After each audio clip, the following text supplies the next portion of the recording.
Chapter 54 Blankets and Bad News. Summary. They have a conversation about what happened in town and settle in for a nap. What comes with sleeping? Ghosts, that's what. Traveling through the empty void didn't require a lot of finesse. Thanks to Mei and Denki's autopilot program, well, they'd purchased the basic software but had made many alterations themselves. The ship was able to fly itself for the most part. If their path took them too close to any planetary bodies, Denki or Izuku would have to take over, but right now, they could just relax. Currently, Mina was sprawled out in the central sitting area. The others gathered around, some helping tend to injuries, while others, cough, Izuku, cough, were passed out on the cushions. In Mina's opinion, they'd gotten off easy. Ochako only had minor scrapes and bruises from evacuating people. She'd been able to patch herself up pretty quickly. Katsuki had apparently been yeeted into a wall, so was icing his ribs and taking deep breaths. Mina herself had a decent cut atop her right thigh from an alien with silver blade-like antennae. It wasn't deep, but it was a good 2 inches across, meaning it needed stitches. Out of all of them, Izuku was surprisingly the most adept at first aid, but he wasn't exactly an option, so Ochako was doing them. It hurt, even with the numbing salve and the medkit, but she was more upset about her costume. She and the other 3 had worked so hard on them, and they needed repair already.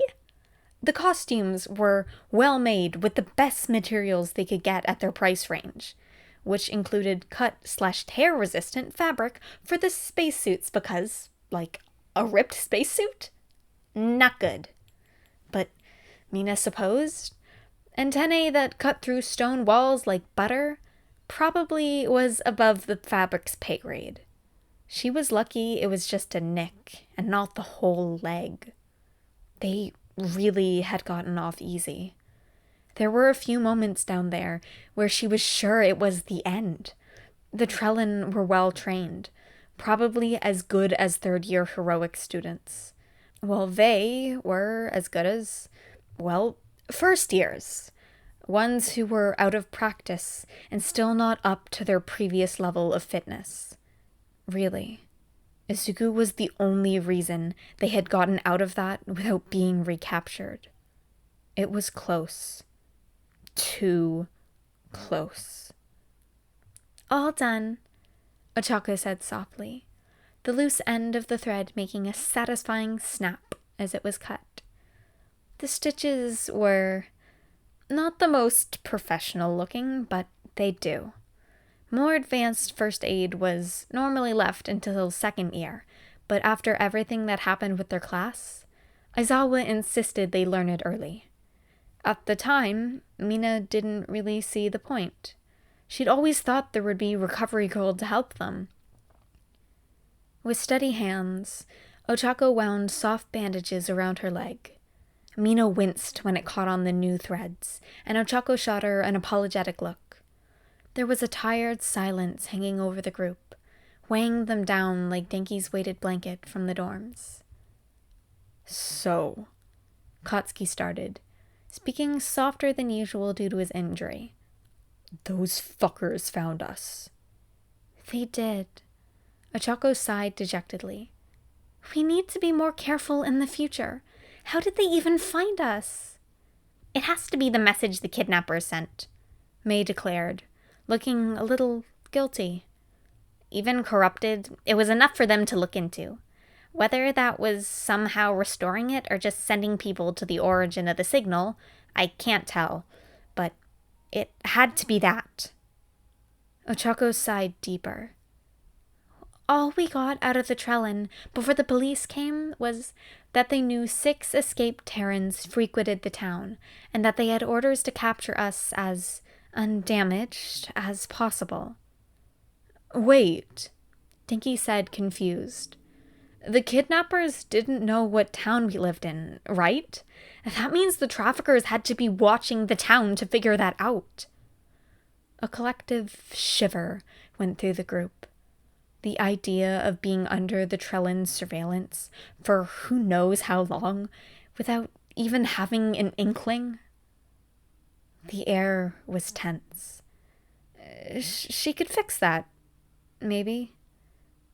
Well, we're in space, so as long as we don't stay in place too long, we should be safe, Mina attempted. We won't live in fear of those bastards, Katsuki snarled, triggering a short coughing fit. His face was tight with pain, but he continued. We'll get better and kick their asses. Who cares if they've been around for centuries? They will regret ever messing with us. Cheers of agreement were heard from all around. Who knew Katsuki could be so inspiring? And without threatening death on his enemies, even. Let's crack their bones like glow sticks, Ochako excitedly shouted.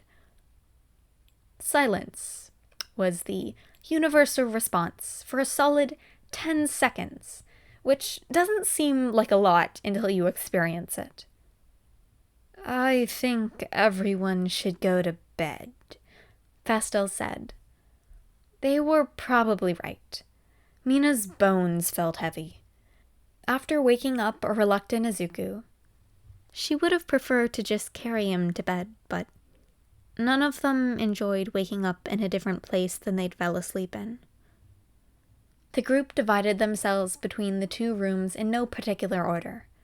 Mina ended up with Izuku, Pyerpa, and Fastel. She didn't think twice before climbing up the top bunk and settling down. "Night, guys," she said once the sounds of settling in had quieted. Then she closed her weary eyes to sleep, and nothing. Suddenly, all the sleepiness from moments before were replaced by a twitching anxiety. Nothing was wrong, though. She was just trying to sleep. Still, a creeping feeling crawled over her prone form. A shiver racked her body. It was too cold, despite the warm blanket snuggled against her. Too empty. An icy chill seeped slowly into her bones, leaching all the warmth from her pink skin. The dark room felt infinitely vast, yet horribly suffocating, as she stared with blank eyes. Suddenly, in the pitch black, the metal bed frame transformed from stable walls, preventing a midnight belly flop onto the floor, into tight bars keeping her captive. A bolt of adrenaline rushed through her body, and she shot up on reflex, reaching out to prove to herself that it wasn't real. And it wasn't. She was fine. Still, she couldn't sleep. Adrenaline sharpened senses, not letting her relax. She tried repeating over and over in her mind that everything was all right, that nothing was going to go wrong. But her body didn't get the memo. After what felt like hours of tense silence, she finally had enough. Bundling the blanket over her shoulders as meager protection from the cold within, she slipped down the bunk. She slipped down the bunk bed ladder. "Izuku," she whispered into the darkness. "Are you awake?" "Yes," Izuku whispered back. This is dumb," Mina said, her resolve hardening. This wasn't working, and she was going to do something about it. "Come on, let's go." "What?" Izuku stuttered as she pulled him to his feet. "Grab your blanket and get the others. We're sleeping in the sitting area." Mina then shuffled over to the other bunk bed, hands groping for the poles as she went. Are you two awake?" she asked. Two small affirmations came from the bottom bunk. "Well," Mina said. "You coming?" The two quickly slipped out of bed, each kid grabbing one of her hands. The three of them walked out the door and into the sitting room, where the others had already gotten started on setting up a new sleeping nest. Was it the most conventional human thing to sleep in a nest with your family? No. Did she care? Also no. Normal was overrated. This worked for them, and she was okay with that. Before long, all the extra pillows and blankets had been arranged in the in-ground sitting area. It was familiar how everyone's bodies slotted into place, the stars-splattered void visible behind them. Warmth from the 7 others washed over Mina, melting the frost from her bones and letting the light of spring shine through. And in no time, everyone was sound asleep. Izuku sluggishly blinked as the world around him came into focus. Hadn't he just fallen asleep? He's pretty sure he had, surrounded by the warmth of his family after too long in that cold bed. He was right before. Beds are the worst. But evidently, he wasn't in a bed or snuggled up with the others. He was swaying sleepily in the void. In front of him were the past users, smiles on their faces. Well, everyone but second and third were smiling, but that was to be expected. Izuku first cheered, walking forward and wrapping the greenette in a hug. Well, this was different. Izuku didn't remember any of the ghosts being so affectionate.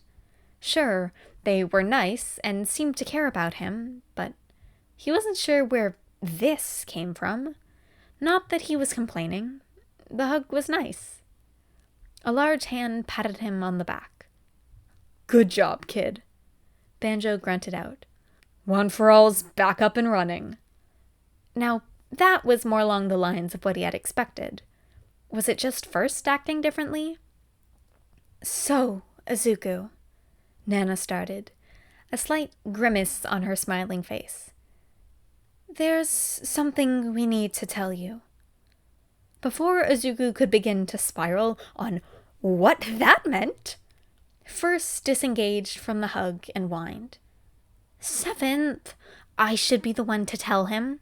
It's a family matter, after all." Okay. Izuku was just confused now. "Huh," Second scoffed. "You're as blunt as a spoon half the time, and speak in riddles the other half. You really think you should be the one to tell the kid?" "Can someone tell me what's going on?" Izuku asked, shutting down the bickering. Wait. He could talk! Finally, he wasn't a silent observer to the ghost shenanigans. "Everything is okay, Ninth." Hokage's voice cut through the silence. "There are some things we want to share with you, which is why we brought you here. To start off with, what in the ever-loving fuck did you get yourself into? We've only been back for a few hours, and everyone is lost to what is going on." The mention of their situation seemed to draw the group's attention off whatever first wanted to talk about. "Well," Izuku said hesitantly, still getting used to having access to his mouth. "Me and the others were captured by these alien traffickers, the Glockberry, who then sold us to the Trellin traffickers." "We figured," Nana said, a sad look in her eyes. Izuku hesitated for a second, before continuing.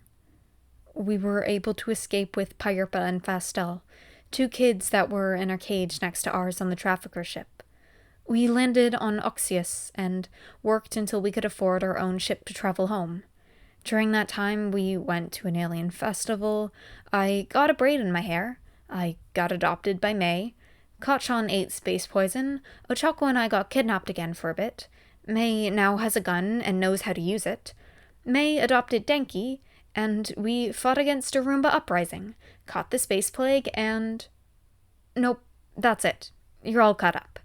Right now, we're finally heading home, which will take at least 6 months. Jeez, kid. We are never leaving you unsupervised again. For all we know, next time you'll get stuck in a different dimension. Banjo sighed in exasperation. What? Izuku stuttered. Get ready for a whole lot more of us in your life, Nana said with a smirk. Izuku groaned. I don't need 8 babysitters. This was a fluke. Plus, you're ghosts. What can you do? First off, First said, Eighth and I don't count as adult supervision. Second off, a small groan sounded from Second, along with a quiet muttered, You're doing the number thing on purpose, aren't you? We may be ghosts, but that just means we can haunt you 24/7. But you can't even talk to me unless I'm asleep, Izuku shot back. First smiled. Maybe for now, but who knows? One for All is reacting differently within you. Anything could happen. Izuku internally groaned at the thought of the ghosts bugging him in the waking world. He's sure they were all lovely, mostly sane people when they were alive, but now? Well, from what he saw of Uno, they were bored and chaotic. Not a good combination for maintaining one's sanity. Also, you might have noticed, Nana chimed, you unlocked my quirk, Float. I can help you with that once you get a good space to practice with. Just as a heads up, don't be alarmed if you wake up on the ceiling. It happens. He had another quirk now? Izuku really hadn't noticed Float in the midst of all the power flowing through him. That might be really useful, depending on how well it worked in 0G. Those were the first things we wanted to tell you about, Hokage said. The other was... First slapped his hand over the white-haired man's mouth, muffling his next words. Nope, I'm telling him. I'm the only one in a similar situation to him, meaning I'm the best one to break the news. Humor and slight insanity are the best coping strategies, so he might as well get started early. The others sighed in defeat, as if this was a battle they knew they wouldn't win. That definitely worried Izuku about what was to come. So, Izuku, First started, since you were here last, ignoring when you found you were here sick, because I doubt you remember that. Wait, what? Izuku squeaked. He was here when he was sick? He vaguely remembered something about eating static and biting ghosts, but he thought that was fever-induced delirium.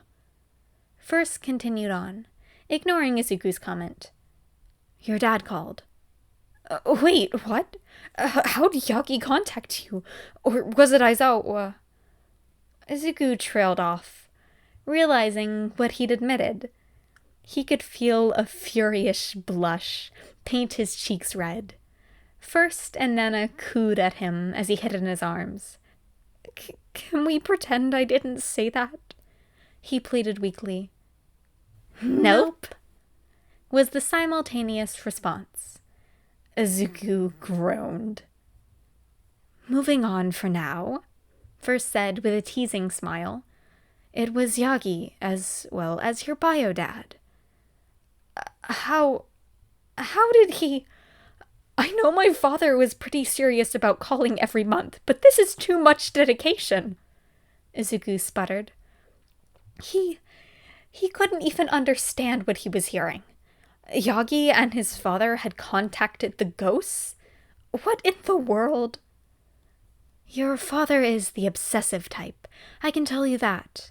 But anyway, the way they were able to contact us has to do with the not-so-fun fact we learned when they were here. Well, fun in the way it means I'm actually your uncle, but not so fun in the way it means my brother is your father. And yes, I only have one sibling.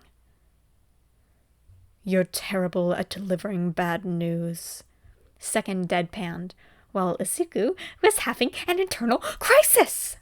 His father is who? This can't be right, can it? His father can't be All For One, but his father did move to America the same year All Might fought All For One.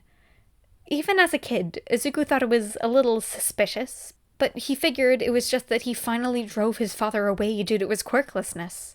But that would explain the weird, nagging, familiar feeling he'd gotten during Kamino. Who was he kidding? With his luck, All For One was definitely his father. Focus on the positives, First cheered. What possible upside does this have? Izuku questioned, still very shaken from the revelation. You can call me Uncle Yoshi, First smiled. This is great. His father is a 200-year-old supervillain and his dead uncle is haunting his quirk. Nice and simple, and not batshit crazy at all. What had his life become?